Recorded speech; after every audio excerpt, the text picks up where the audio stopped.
I'm tweeting. The DL is live now. Yes, there's proof that it actually is really live. Good to be with you very, very early on a Thursday morning. I've got things to do today, getting away with the wife for about 56 hours or something like that. That's a long time for us. She works hard, and getting our schedules together is a tough thing to do. So we are doing the dividing line early today. Have a bunch of stuff that's sort of piled up over the past couple of weeks to get to. A lot of different topics. Sometimes folks like that. Sometimes they don't. Obviously, looking at what's going on in the world today.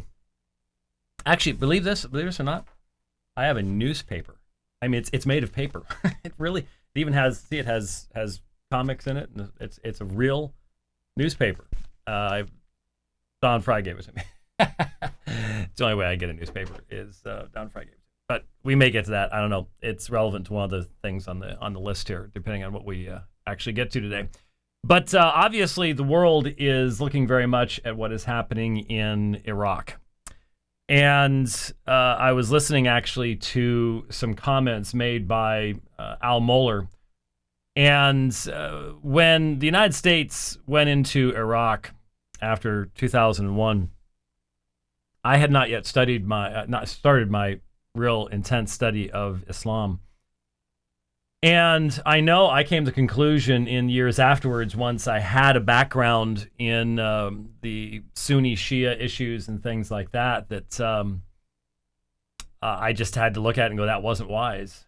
That Iraq is three nations, Kurds in the north, Sunnis in the middle, and Shiites in the south. And what we're seeing is exactly that. And that the only reason Iraq existed as a single entity was the brutality of its dictator, who knew how to keep everybody happy, and or at least scared enough to pretend they were happy, one of the two. There's no question that Saddam Hussein was a brutal man. The reality is that Iraq can't exist without a brutal man at the helm, and that's not going to happen.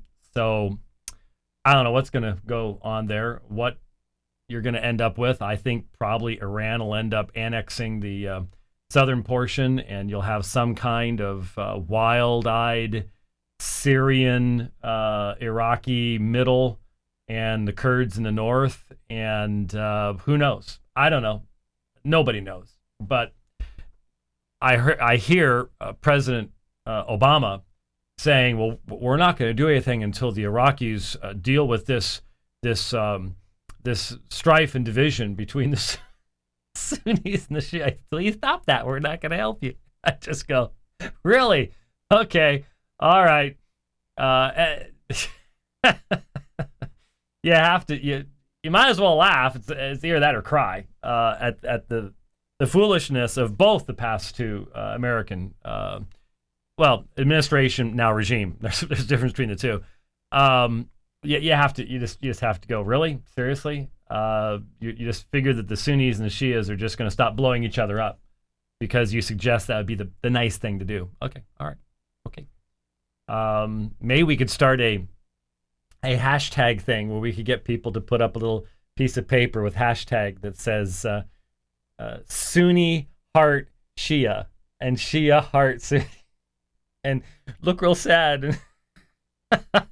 Sure, that will accomplish a lot. You know, somebody's going to take a freeze frame of what you just did, and they're going to stick a plaque in the middle. Oh, yeah. And they're going to do exactly that, and they're going to tweet it. Yeah, not bad. Matter of time. No, they probably wouldn't have until you just now said that, and now somebody will. No. I think I imagine Micah has Photoshop open right now. Hassim, son of Ramallah, king of graphics, will probably be doing that. I must stop long enough to note my daughter's tweet. Was looking up your Hebrew series and sermon audio when you tweeted about the dividing line. Thanks a lot. I'll never get through them. I guess it means you'll never get through the Hebrew series because I tweeted about the dividing line? Maybe. I don't know. Possibly. There's 75 sermons so far? But we're in chapter 13. We'll be in chapter 13 this Sunday. And I can tell you something. Chapter 13 defies getting through it quickly or doing 3 points in a poem. it's gonna be a challenge. But anyhow, what were we talking about? You're talking about what's going on in Iraq, and you know, as I think about what's going on, I am once again in that middle ground where I am experiencing the disconnect between looking at the absolute animals that I see in video in Boko Haram, Al-Shabaab, ISIS. I have unfortunately seen videos of executions. Saw a video of an execution where there's, and of course the cowards always have their faces covered.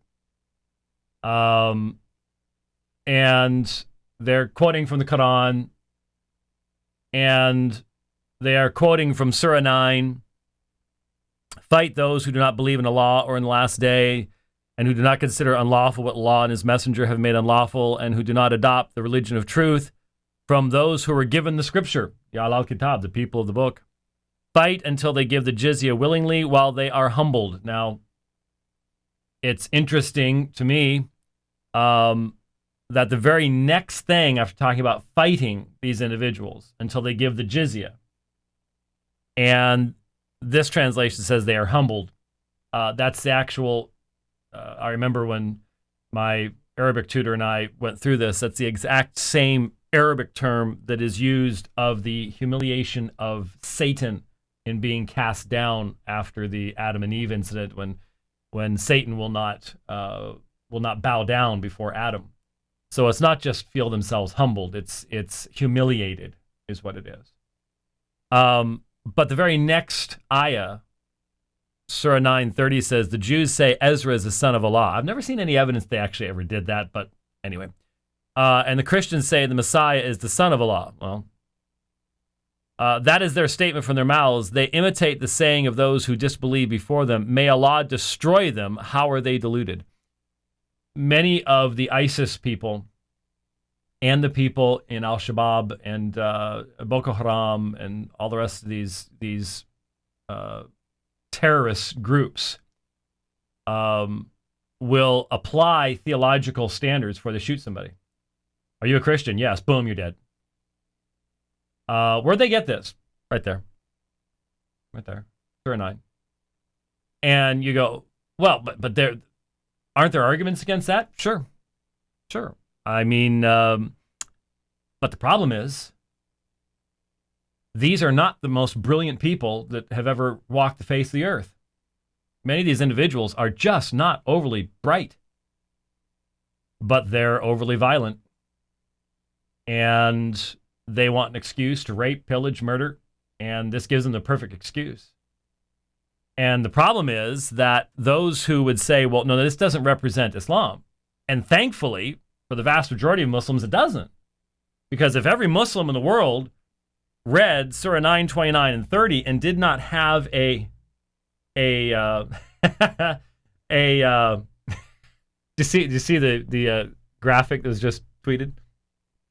It's a guy and a gal, and she's got the hijab on, and a pretty little young girl.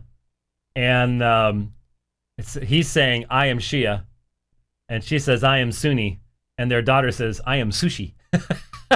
It's a combination of Shia and Sunni.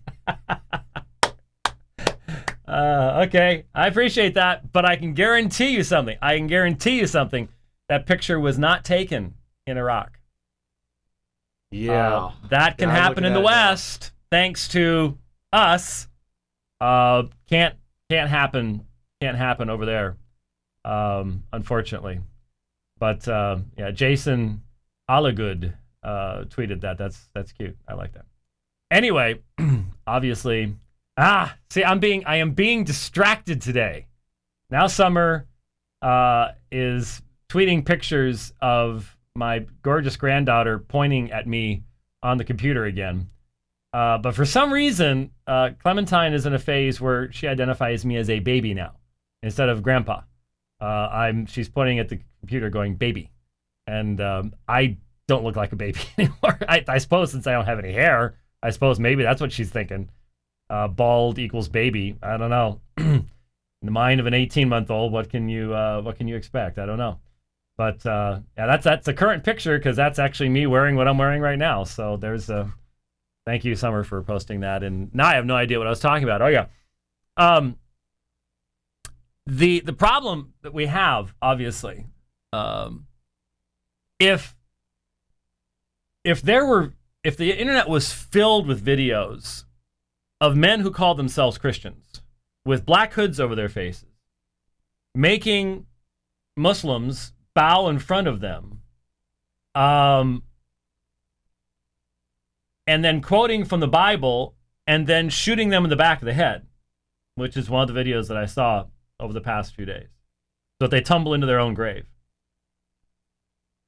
There would be videos, blog articles, sermons all over the place demonstrating that the quotations they were using were acontextual, that they were ignoring this, this, and this, and that person is not a Christian. That person is an unbeliever. That's what you'd have. Why am I not seeing the internet filling with this stuff, my dear moderate Muslim friends who don't want to kill me? Why is it so difficult to find? And I know what the answer's been in the past. The answer's been, we've covered that 1,000 times. Doesn't seem to stop us Christians from covering it 1,000 times. Where is this stuff? Where is the clear, compelling argumentation that goes so far as to say that that person with the gun in his hand and the black mask over his face, coward that he is, who blows somebody's brains out, is not a Muslim and is going to hell?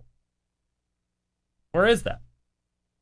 And the reason I'm talking about this is, for those of you, my Muslim friends, who are absolutely embarrassed by these things, but you're the ones I want to talk to, because how do you determine who is and who is not a Muslim?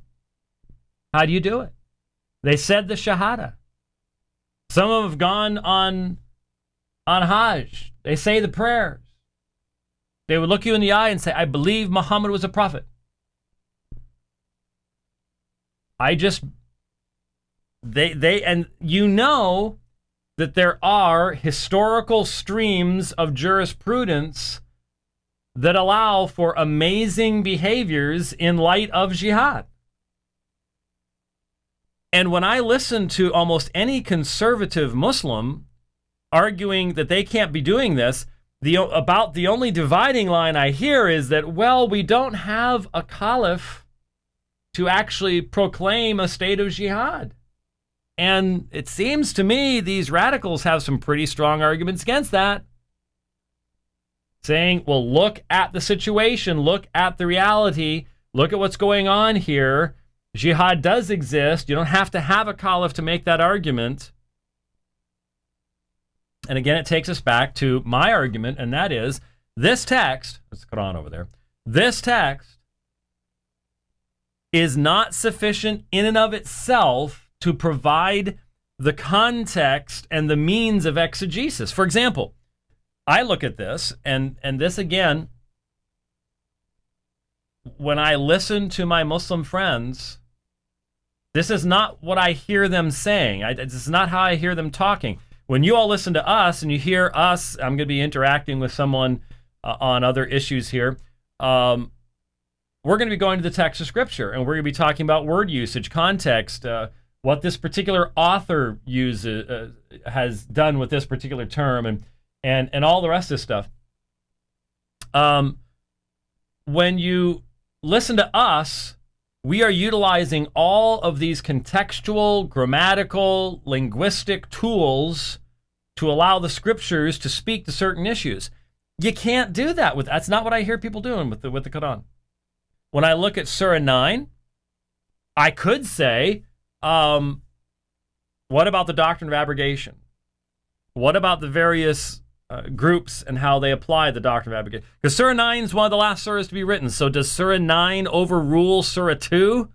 Surah Al-Baqarah? Well, how does that work? how does that work? Because there's so much in Surah 2 that is still vitally important to creating Islamic orthodoxy. So how do you know? Well, it's when one contradicts the other, then the later abrogates the former. Okay, there can be no compulsion in matters of religion. Surah 2 and early Medinan Surah. But this is right at the end. There would be nothing that could abrogate Surah 9. And so we have all the abrogation stuff that we have to argue about. But more than that, when you look at this, I would say fight until they give the jizya willingly while they are humbled. I don't see that option being given to the guy that they put a hood over, went down to about here on his face, before they blew his face off. I don't think jizya was offered to him. It wasn't a matter of just humiliation. This is pure execution. So could I argue that this, if it means the fight until they give the jizya, that places a limitation on what's going on there? But then we have the very next phrase, which gives a religiously motivated reason to engage in fighting, in warfare, because it identifies our statement, the Messiah is the Son of Allah. They imitate the saying of those who disbelieve before them. So that's unbelief according to Islam. Why do you think I have so often engaged the debate that the author of these words was ignorant of what we believe? You see right there. And so may Allah destroy them. How are they deluded? They have taken their scholars and monks as lords besides Allah. No, we haven't. No, we haven't. Now, again, I've heard, take the time to listen to various lectures, different perspectives. Now, they'll say, well, this is not saying that they were worshiping their scholars and monks. What they're saying is that they're allowing their scholars and monks to mislead them away from the truth into shirk, because they say that the Messiah is the Son of Allah. Well, does the Quran understand what sonship means? I've seen no evidence of it. Seen no evidence of it whatsoever, and seen a lot of evidence that it doesn't. A lot of evidence that it doesn't. And look what's happening. Point is, you can't just look at the text. You know, we may get to some comments on John 6:44. I'm not sure. Actually, I don't have no list, but we'll get some comments on Romans 9. I will be able to demonstrate that the person I'm criticizing has ignored the flow, context, grammar, syntax, everything of the text. Can't really do that here. It is not mubinun. Mubinun means clear, perspicuous. It's a claim made by the Quran, for the Quran, and it's not a true claim. It's just not a true claim. You can't demonstrate it. So there you go. There's the problem. Do I recognize that those animals, those cowardly animals who are executing men, women, and children, raping, plundering, all while quoting from the Quran, do I understand that these people, it wouldn't really matter what the text was? Yeah, I understand that. I get it. What I don't understand is why I don't hear the Muslims who recognize that that is evil. It is horrific. Why aren't you just coming straight out and putting out videos and putting out books and putting out everything saying these people are not Muslims? I think part of it goes to a fundamental theological difference between us. We can identify who a Christian is, at least those of us who believe what the Bible says, that a person is a Christian, not because they're ever born that way. You're not born a Christian. There is a radical spiritual work of God in taking out a heart of stone and giving a heart of flesh. There's faith, there's repentance. And I don't see that in Islam. I don't see that in Islam. Go online right now. There's this guy. I want to see if we can arrange a debate with this guy, because I need to put together a list in one of my programs to remind me, because I download the video and I forgot to bring it in here. I have a video of there's this guy who does it's Dawah Made Easy. He does it in London. And Fazul, I think, is the name. I have to look at it. And he runs across this quote-unquote Christian guy who's obviously as clueless as the day is long. But they call him a theologian. And then he just, makes him look silly. I would love to engage this guy in debate. Sometime I'm in London, sometime in the UK. It would be awesome. But the point is, you will find all sorts of videos. The Dean Show does it, and Dawah Made Easy, where you have these people saying the Shahada on the street in 3 minutes. 3 minutes. Now, we've got our own easy believism. We've got our own easy evangelism where you get people to mouth some words and you use the right music and the right emotions. And at least I can consistently say I oppose that too, which makes me really anathema amongst a lot of people today. But we actually believe, at least biblical Christians actually believe, that there are certain marks that identify a true Christian. And you don't become a Christian by simply mouthing certain words, going through certain ceremonies. It's a spiritual act of God. Regeneration is. That's where we differ. I sense a tremendous hesitation on the part of my Muslim friends to be willing to say that someone who's said the Shahada, who does the daily prayers, isn't a Muslim, despite the fact that what they do is clearly demonic. It's evil on any level. That's why I think there's a real problem. Real problem. Now, of course, there's really... Oh, thank you very much. This is what happens when you don't turn your phone off. It hasn't happened for a while. Oh. Well, my wife is just now leaving work. Thank you, dear. I thought that was actually maybe a World Cup update. I have a FIFA app on my phone now, and it lets me know after each of the matches who won. So at least I have some idea what's going on. Anyhow, that was a good transition part anyways, because I've got other things to get to here. I said we had a lot of stuff to get to, and this is another one. In firstthings.com, there is a talk by John Beaumont, author of The Mississippi Flows into the Tiber, a guide to notable American Catholic converts to the Catholic Church. Now, once in a while, and one of my favorite troublemakers, this guy I don't believe is a Cowboys fan, so that's a good thing. But he likes to send me stuff, and he sent me this one. And he sent it to me and said, notice anything missing here? And I read through it. I listen to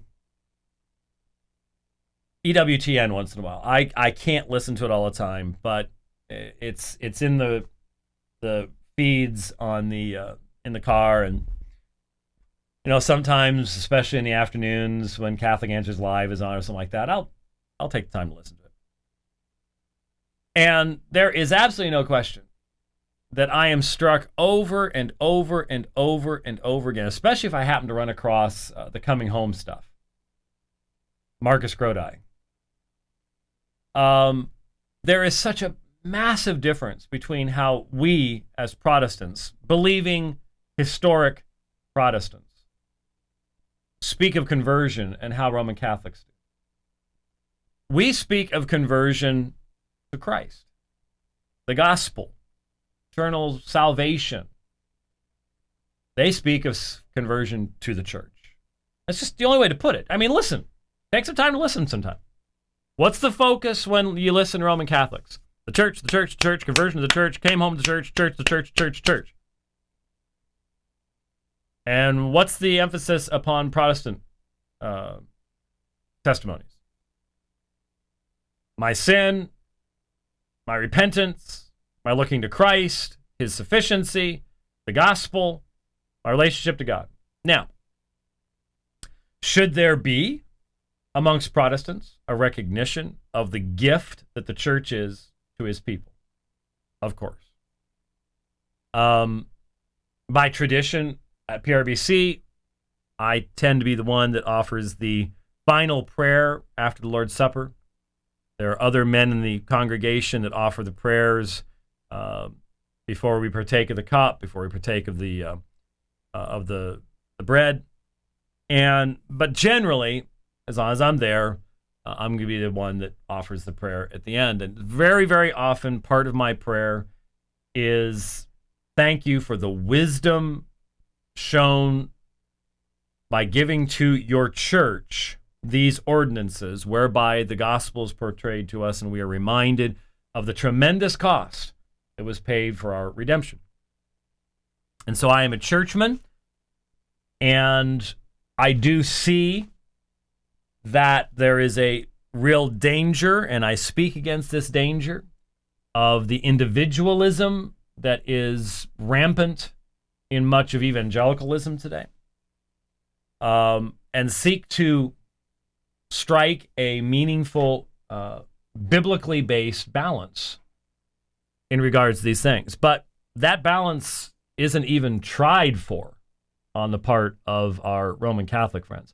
So here in this article, it says, my Protestant friends sometimes accuse First Things of encouraging Catholic triumphalism. We're not entirely innocent. No, they're not.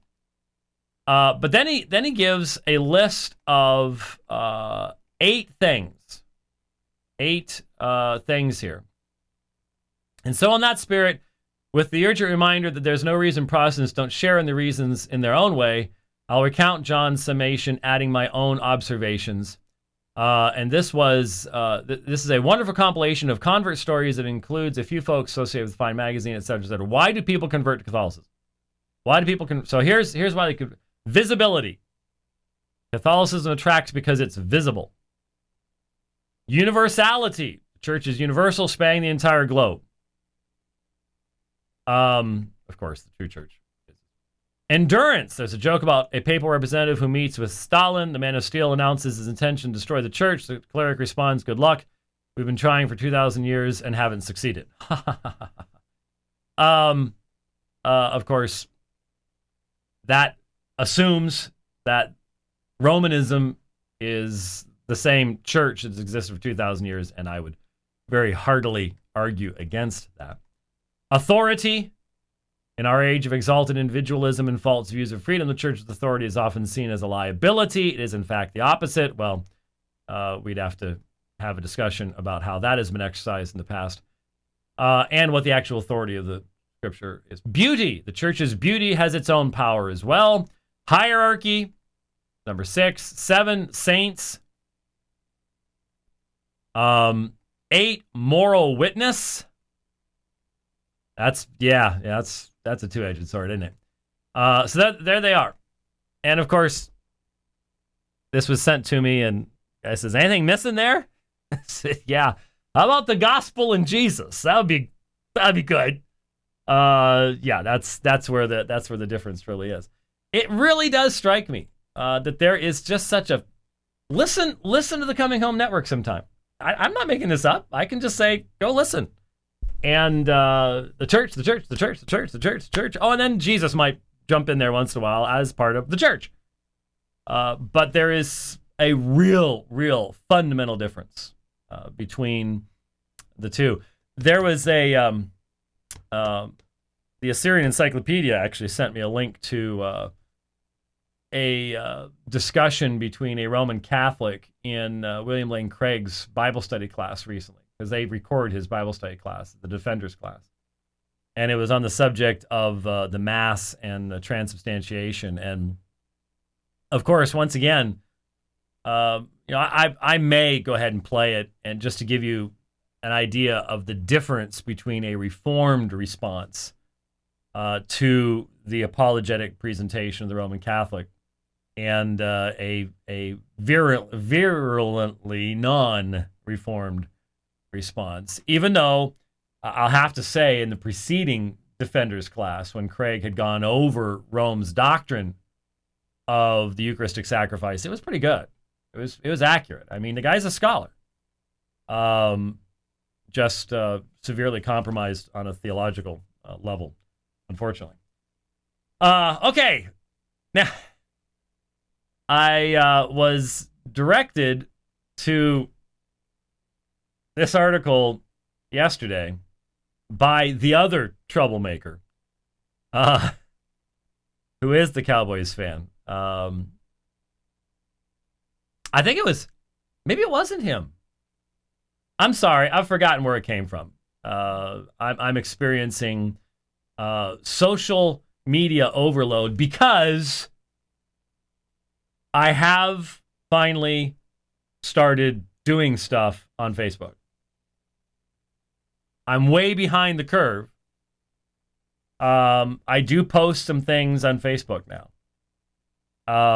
It still has an interface that is absolutely sophomoric, but anyway.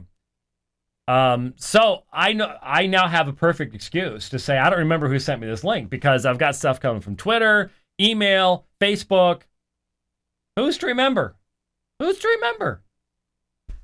I am experiencing that kind of problem now. And so some mean, nasty Calvinist somewhere, because we all know all Calvinists are mean and nasty. At least that's what we're getting from the many people who suffer from anti-Calvinist derangement syndrome. And there is a lot of anti-Calvinist derangement syndrome out there. But this is an August 9th, 2009. Am I a landmarkist? No, I am not a landmarkist. We get some real interesting comments out there at times. But we have to remember, you and I know what I believe because we've been doing this for decades. And you get new people in and they're like, I don't know. I've not listened to every dividing line and every sermon and read every book. And so I've got to keep that in mind. Anyway, there's a fellow by the name of Steve Horn. And my understanding is he was just elected the head of the Louisiana Baptist Convention. Now, I have it on good authority that Georgia is the epicenter for anti-Calvinist derangement syndrome in the Southern Baptist Convention, which would explain why Eric Cantor is hiding in the backwoods of southern Georgia. Having 2.5-hour altar calls. I didn't hear about that. Oh, yeah, I went back and forth with one of his guys this morning. The guy's like, oh, it was such a great thing. We went from, the altar call started, the invitation started at 9:30. We went till midnight. I'm like, how many stanzas of Just As I Am can you go through in 2.5 hours? Wow. A 2.5-hour long altar call. Oh. Okay. Anyway, it seems to me that Louisiana is putting up a serious argument that the epicenter for anti-Calvinist derangement syndrome needs to be moved to Louisiana. It really seems that New Orleans Baptist Theological Seminary, is likewise seemingly trying to vie with Southwestern Baptist Theological Seminary as the producer of people suffering from anti-Calvinist derangement syndrome. Here we have an article by a man with a PhD in New Testament from New Orleans. Okay? PhD, New Testament, New Orleans. Just going to read it. Not very long. Not very long. This is the new president of the Louisiana Baptist Convention. Chapters 9 through 11, I'm assuming he's talking about Romans. Chapters 9 through 11 are quite possibly three of the most difficult chapters in all the Bible. The concept of predestination sometimes called Calvinism, is derived from this passage. I'm not stopping, but really? A little background into this theological question would be helpful to fully understand these chapters. Strict predestination, held by many evangelicals, including some Baptists, is a belief that God's elect go to heaven. God's elect, they would argue, are going to be saved. They talk about irresistible grace, which means that God's elect have to become believers. These elect could not resist God's grace even if they wanted. Now, while a Calvinist would never say it exactly this way, the reverse of their theology is that some are not of the elect. The non-elect can do nothing in order to be saved. I'm just reading what it says. Reading what it says. The two classic passages that are used for this theology are Romans 9 through 11 and Ephesians 1. Today, I want to use Romans 9 to argue that these chapters cannot possibly give us this theology. To understand the purpose of any book, we must first of all understand the overall purpose of the book. The purpose of most, if not all, of Paul's writings to churches is to show the folly of a works-based righteousness. Romans is certainly an example of this. Jews believed that they could work their way into being right with God. Now, I've got to stop for a moment.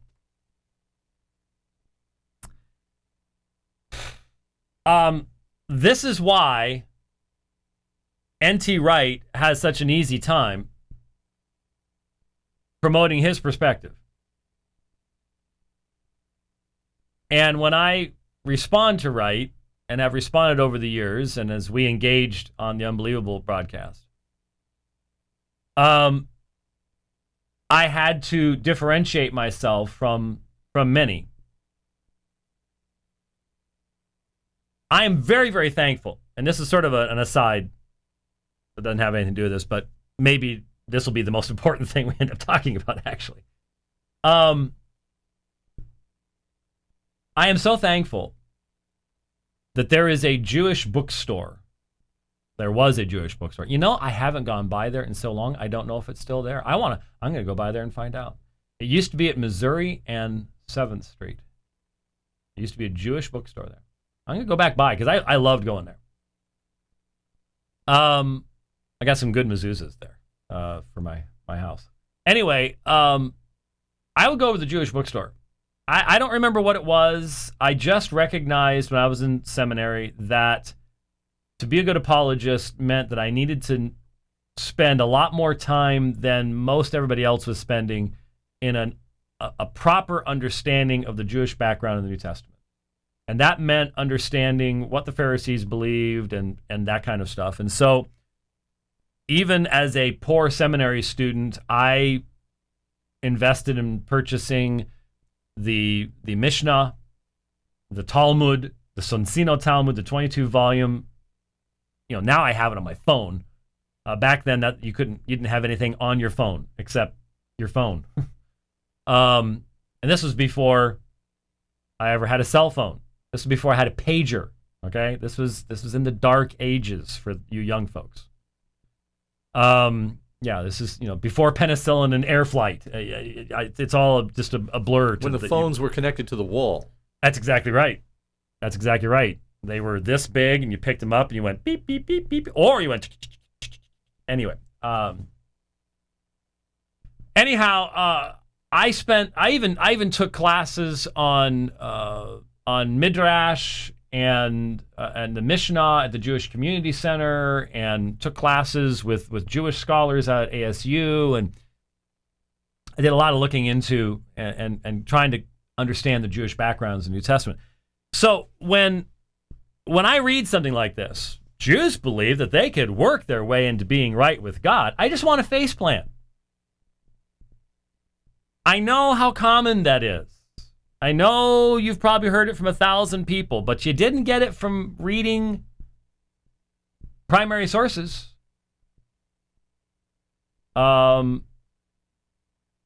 And it's a shame because it really has impacted things, and it's allowed the new perspective to get a foothold. Because there's been a lot of people who did have a very surface level, shallow, inaccurate understanding of Jewish piety, and of course the whole idea that there was just one Jewish perspective, which everybody should know there wasn't. I mean, just read the New Testament. You've got the Pharisees, you got the Sadducees, and obviously there were all sorts of differences between the Pharisees. I mean, just look at Nicodemus in comparison to somebody else. Look at Simeon and Anna in comparison to others. It's right there. It's not the New Testament misrepresents it. It's just that it's easier for us to focus upon the nasty guys than it is to recognize that, as with everything else, you had a spectrum that you're dealing with. And so this is an extremely simplistic statement. It shouldn't be coming from anybody with a PhD in New Testament. I'm sorry, it shouldn't be. None of this should be coming from anybody with a PhD in New Testament. None of it. Jews believed that they could work their way into being right with God. They also had great confidence in the fact that they were the chosen race of God. Paul in Romans, as in most of his writings, attacks this viewpoint. This is illustrated in Romans in the following scriptures. Romans 1:17, but the righteous man shall live by faith. Romans 1:18, the wrath of God is revealed from heaven against all ungodliness. 2:17 through 29, Steve's paraphrase, it does not matter if you are a Jew in name only, but the true Jew is the one circumcised of heart, not circumcised of flesh. Romans 3:23, all of Romans up to this point is to make this one point, all have sinned.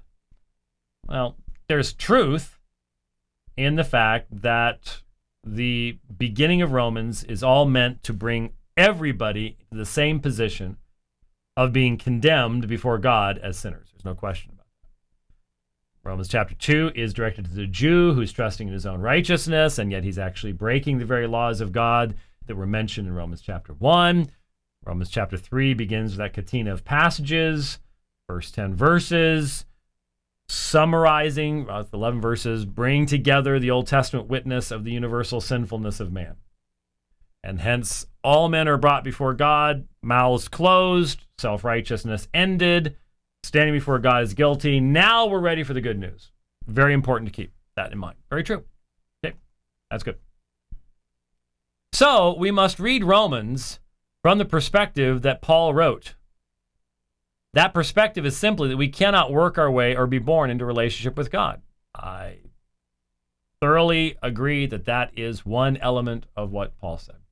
Why is this important, and what does this have to do with words like predestined, chosen, etc.? For starters, we must understand that Paul is speaking from the perspective of some are thinking that they can work their way into heaven. He has no intention that someone would raise the question that God has chosen some for hell. He simply speaks from the perspective that some are attempting to work their way to heaven.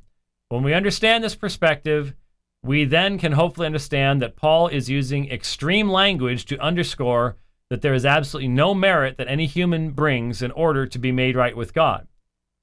If there was any merit that a human could bring in order to be saved, that same human would boast or praise himself that he has come to God. Salvation is not meant to bring glory to a human, but rather to God. In sum, read Paul's writings from the perspective of answering someone trying to work their way to heaven. You're expecting the rest of it? There is no rest of it. That's the end. What does any of that have to do with Romans 9, 10, 11? I don't have a clue. I have no idea. No application was made. I agree. Paul does absolutely believe that only God brings someone in the right relationship with him. All of grace. That's what Romans 9, 10, 11 is about, because it follows after Romans 8, right? Yet the new president of the Louisiana Baptist Convention thinks that's somehow the answer to possibly three of the most difficult chapters in all the Bible. I do not believe that they are three of the most difficult chapters. Sorry. The concept of predestination is not sometimes called Calvinism. Calvinism includes the concept of predestination, but every system has to deal with the reality that the term predestined actually appears in the Bible. I guess what he's trying to say is that when you talk about predestined and chosen, those are just extreme words. Is that the terminology that was used there? Extreme language to underscore that there is absolutely no merit that any human brings in order to be made right with God. I guess that's what he means. I don't know. A little scary. There was no exegesis. There was really not much in the way of. Anyhow, two other things, real quick. Am I gonna be able to get back to this? No. I'll try to do these two quickly. Read a book on a ride last week called "Defining Inerrancy: Affirming a Defensible Faith for a New Generation." And this is a book by James Patrick Holding and Nick Peters. I've heard of both, obviously. Holding and I clashed many, many years ago over something called block logic. Some of you may recall that from many, many moons ago.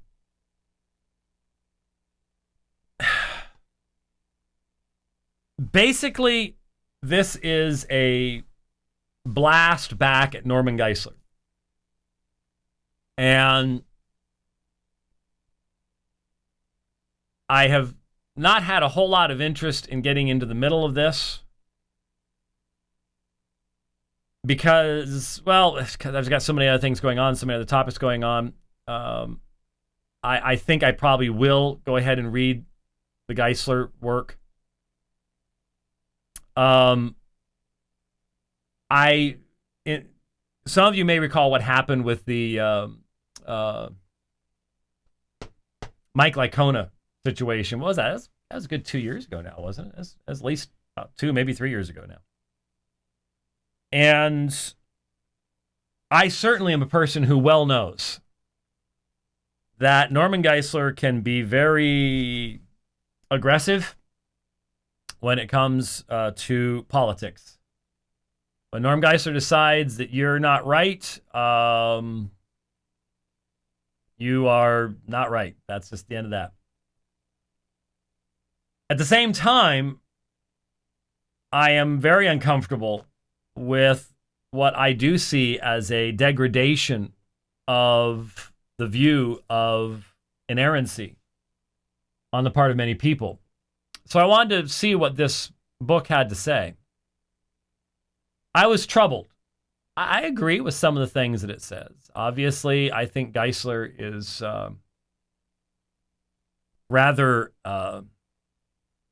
Geisler is a evangelical curmudgeon, and very often what I read from him is very surface level. Certainly, Chosen but Free was surface level, filled with errors, and Geisler clearly, once he's made up his mind about something, doesn't seem to be one who's ever going to think that through and think it through to a deeper level. At the same time, in regards to the Matthew text with Licona, I pretty much agreed with Norm Geisler on that. I offered my own understanding of the text. I don't think you have to turn into midrash or do anything like that in regards to what was going on there. One of my problems with this book, Defining Inerrancy, is that it presented two camps. There aren't two camps. That's a massive oversimplification, and it's not a good simplification at all. And it was not helpful because it had the traditionalist versus the contextualizers.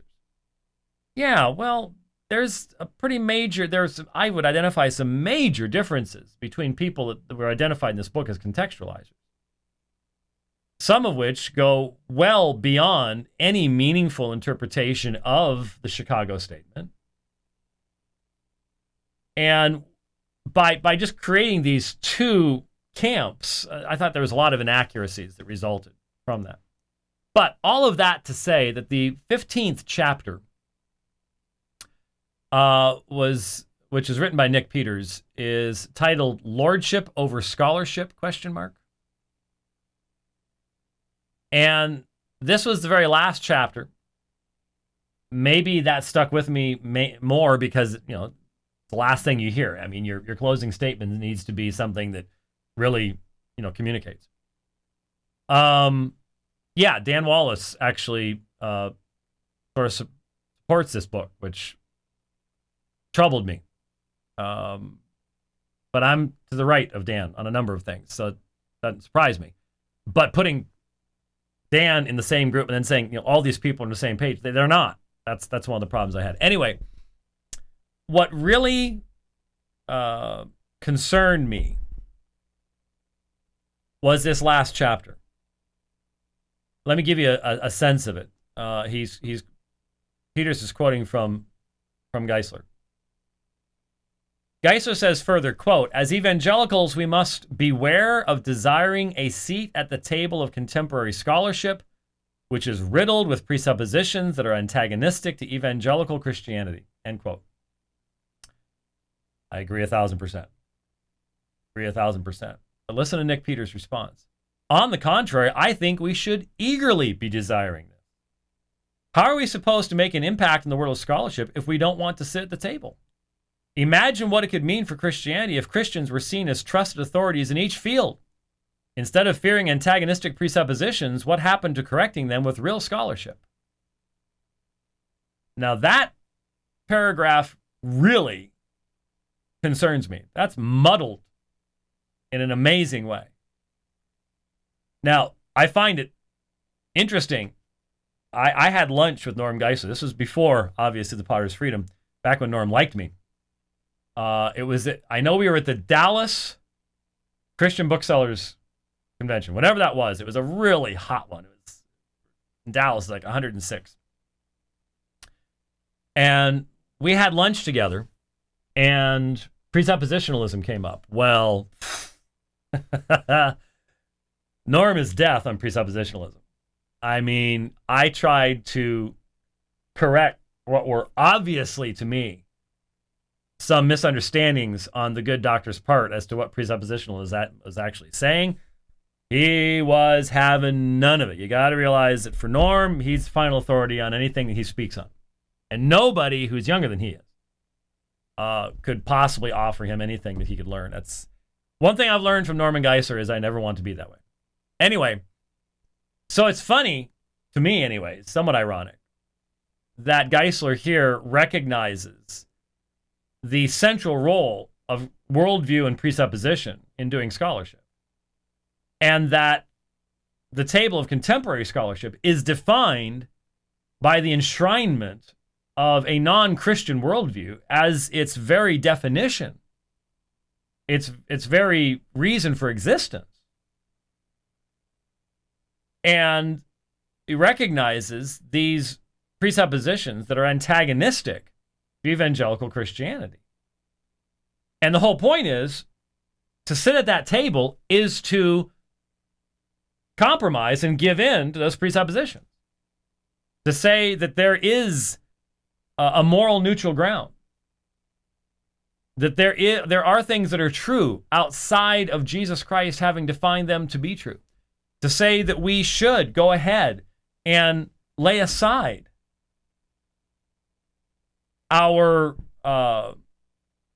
commitment to the absolute lordship of Christ and to the radical elements of that. That is, that everything that is true, every fact that is a fact because Jesus defines it as a fact. We should go ahead and lay those things aside so we can have a seat at the table. That's what Geisler's talking about. And he recognizes the impossibility of that. And I'm thankful for that. That's good.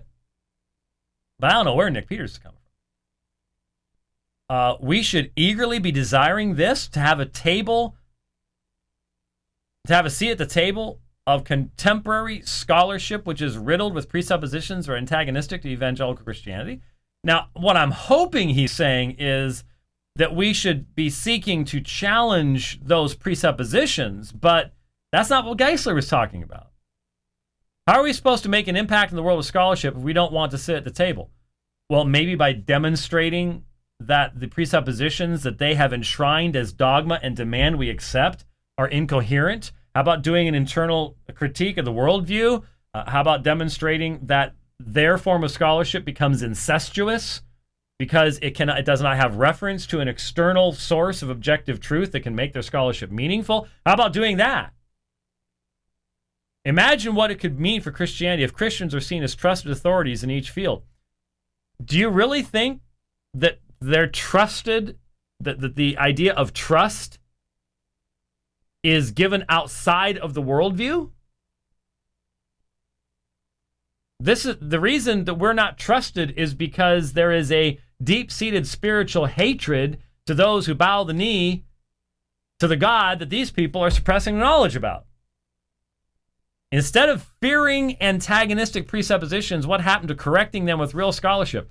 The presuppositions are what give rise to the scholarship. There's some real epistemological problem here in what I'm seeing here, and it just struck me that the entire tone and tenor of this chapter missed the point that there is a fundamental difference between practicing scholarship underneath the lordship of Christ and in the open confession of the lordship of Christ, and practicing scholarship as the world demands that we practice scholarship. The world will not accept us at all if we are open and upfront as to what our beginning presuppositions and commitments are. Jesus told us that a long time ago. And so this is a topic that I've raised many, many times, and I am very concerned, and this is an example of it, very, very concerned that there are many people who are embarrassed today by the open profession of the lordship of Christ over every area of knowledge. And it has had a deeply detrimental impact upon Christian scholarship as a whole. And so I just wanted to mention, it had struck me, it had concerned me. And I didn't get to the second aspect. I'm sorry. I was going to respond to a couple of Max Andrews' comments, but didn't get to it. Sorry about that. We will keep that on the list, the ever-growing list of things that we need to get to here on the program that we haven't actually gotten to yet. But there's still a lot of things here in my pocket list, and so there's lots of things to be coming up. Next week, I am very certain that there will be a change in the scheduling. My assumption is the Thursday program will be either on Wednesday or late on Friday, but probably on Wednesday. That's my gut feeling. And then starting after that, 2 weeks, I'm gone. I'll be in Santa Fe. I'm going to be speaking in Santa Fe. We've got a banner ad up letting you know about that. And then I will be speaking in the Denver area. Just not sure exactly what yet. We're still working on that stuff. And there's going to be another trip to the Denver area in in September as well. My fall is going to be insanely busy. And there may be some times that I just simply have to do some brief ScreenFlow videos in lieu of the dividing line, but we'll do our best to figure out how to get around some of that. Because the internet is fairly ubiquitous these days. So we'll see about that. So next program should be normal time on Tuesday, probably around 3, and then we'll see what happens after that. Thanks for listening, watching, however you did it. We'll see you next time. God bless.